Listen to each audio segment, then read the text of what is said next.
Bueno, estábamos hablando de la formación, de los cursos, de cómo encajar con nuestros chicos y chicas esa parte educacional en casa, ¿no?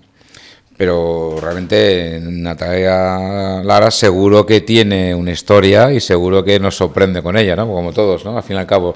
Porque además tenemos aquí tu libro, que es Domina tu dinero. ¿Por qué haces Domina tu dinero? ¿Dónde está este punto de buscar esta escritura? Bueno, pues realmente yo no lo iba buscando, pero si algo he aprendido en estos últimos 2 años es que tienes que ir a lo que te dé miedo, porque detrás de ese miedo siempre hay cosas maravillosas. Entonces, para mí escribir un libro, de hecho, ahí me retomo un poco a mi adolescencia, porque yo soy disléxica y siempre lo que es el escribir, por ejemplo, la palabra abdominales para mí es un reto, porque la B y la D, ¿sabes? Somos disléxicos. Entonces, el hecho de escribir, más que nada porque yo sintetizo todo muchísimo, el explayarme a mí era algo que me daba un poco de miedo. Y me proponen el crear un libro y yo, como me daba miedo, pues sí a todo, ahí fui. Entonces fue un proceso largo. Yo me hice primero el esqueleto y empecé a desarrollar, y en ellos toco absolutamente todos los problemas que te puedes encontrar financieramente hablando, ¿no? Sin ir más lejos, por ejemplo, el ABC del dinero. ¿Qué es el dinero realmente? ¿Cómo vemos el dinero? Es uno de los capítulos que hay. El cómo tener un plan para cuando tienes una crisis, que yo ahí sí que vengo en mi historia, ¿no? Yo, desgraciadamente, pues como te he comentado antes, cuando era joven, bueno, tenía en esa época 18 años, pues nos quitaron la casa en un momento en el que fue la crisis del 2008. Ahí estaba todo, imagínate, ¿no?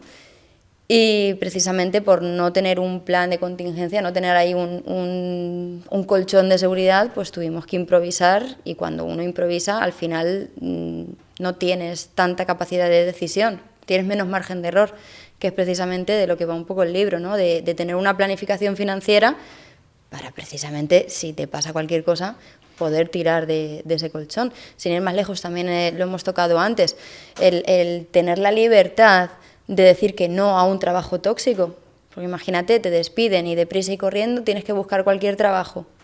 Es algo que si no te gusta ese trabajo te va a crear otro problema de ansiedad. Me interesa mucho lo que has dicho.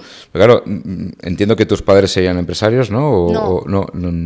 Tú tenías un trabajo y tuvieron la crisis y eso provocó una pérdida de trabajo laboral, o algo provocaría en casa que evidentemente, no quiero entrar ahí porque es muy personal, pero algo provoca esa pérdida de inmueble, ¿no?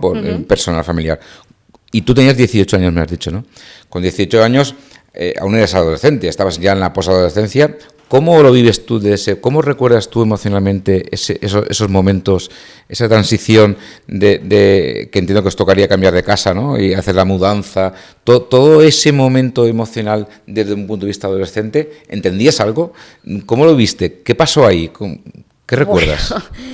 Bueno, pues lo que pasó, bueno, yo siempre me he caracterizado en que no me cuesta contar mi vida, porque precisamente de esta historia a lo mejor tú aprendes algo, ¿no? Y precisamente eso va a la vida, de intentar pegarte los menos coscorrones posibles. Lo que pasó fue que mis padres tenían una hipoteca, era mixta, en ese momento ya era variable, subió el Euribor, y mi padre es agricultor y mi madre, bueno, pues trabajaba en una empresa de limpieza. Justo en ese momento también a mi madre le diagnosticaron una enfermedad de estas raras, no podía hacer todo el trabajo como debería, y aunque mi hermano y yo nos íbamos a ayudarle, yo he limpiado muchas escaleras y me he ido muchas veces al campo. Sí, aunque no llegábamos. Entonces, cuando tú tienes una hipoteca que estás pagando 700 euros y te lo suben a 1.400 y tienes un sueldo de 1.000 y el de mi madre pasa de otros 1.000 a 400 euros, estás básicamente trabajando para pagar la casa. No puedes alimentar a una familia de 4 personas, que éramos en ese momento.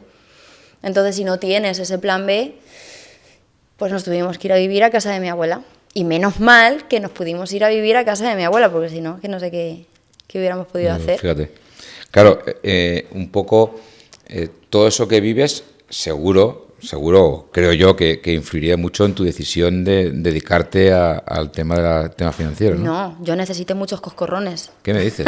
Porque realmente, ¿qué estudiaste? ¿Estudiaste algo financiero? Sí, no, yo estudié edificación y obra civil.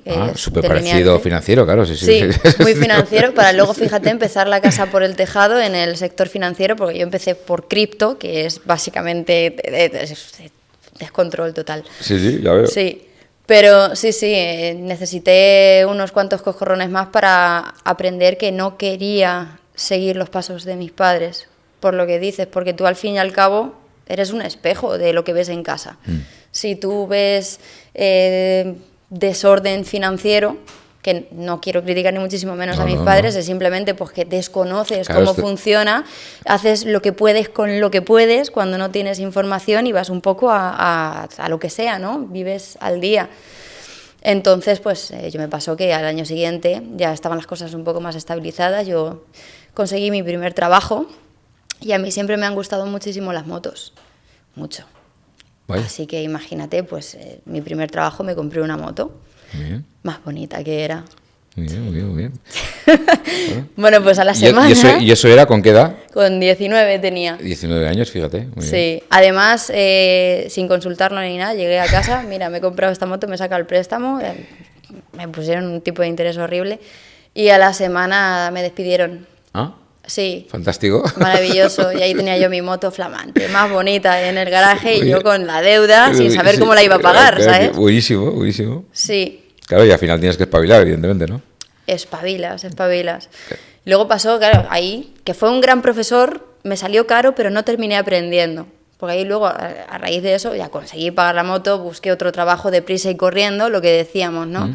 Conseguí pagar la moto a los años y luego conseguí otro trabajo que era, ya había estudiado edificación y obra civil, pero no conseguía trabajo porque estábamos muy todavía en la crisis del sector inmobiliario.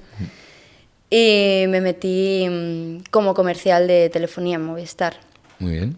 Ahí pasas de ganar un sueldo normal a, si lo haces bien, ganar mucho dinero, que es otro de los problemas que me encuentro en el mundo financiero, y es que ingresas mucho dinero y sale mucho dinero. ¿Sabes? Ahí volvemos a lo de, si no sabes gestionar 50, no vas a saber gestionar 1.500. Sí, básicamente. Pues mi herramienta de trabajo era mi coche, y un día hizo pop en la autovía, empezó eso a echar humo negro y yo decía, me quemo dentro del coche. Pues tuve que sacar otro préstamo para comprarme un coche a pesar de ganar mucho dinero. O sea, vivía totalmente al día. Yeah. Si entraban 3.000 euros, pues salían 3.000 euros. Y ahí ese ya fue el último coscorrón, ya la tercera bala vencida.